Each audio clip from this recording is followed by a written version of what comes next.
നല്ലൊരു green beans മുട്ട മസാല തയ്യാറാക്കിയാലോ. ഒരു ഗ്ലാസ് ഗ്രീൻ ബീൻസ് 3-4 മണിക്കൂർ കുതിർത്തെടുത്തതിലേക്ക് ആവശ്യത്തിന് ഉപ്പ്, ഒരു അര സ്പൂണ് മഞ്ഞൾപ്പൊടി, ആവശ്യത്തിന് വെള്ളം ഒഴിച്ച് കുക്കറിൽ ഒരു 2 വിസിൽ അടിച്ച് മാറ്റി വയ്ക്കാം.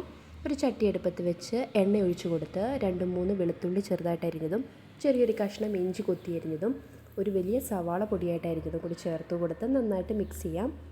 ഇനി ഇതിലേക്ക് ആവശ്യത്തിന് കറിവേപ്പിലയും എരിവിന് ആവശ്യത്തിനുള്ള ഒരു പച്ചമുളകും അരിഞ്ഞ് ചേർത്ത് നന്നായിട്ട് വഴറ്റിയെടുക്കാം. ഇനി ഇതിലേക്ക് ഒരു അരമുറി തക്കാളിയും ആവശ്യത്തിന് കുറച്ച് ഉപ്പും കൂടി ചേർത്ത് നമുക്കൊന്ന് വഴറ്റിയെടുക്കാം. ഈ സമയത്ത് ഒരു 3 മുട്ടയെടുത്ത് അതിലേക്ക് ഒരല്പം ഉപ്പും കൂടി ചേർത്ത് അടിച്ച് മാറ്റി വയ്ക്കാം.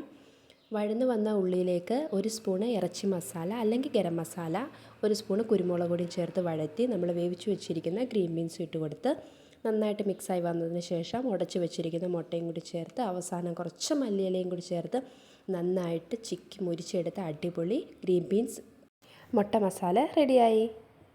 അപ്പോൾ ഇതിൻ്റെ ഡീറ്റെയിൽ ആയിട്ടുള്ള വീഡിയോ ചാനലിലുണ്ട്, കണ്ടു നോക്കുക.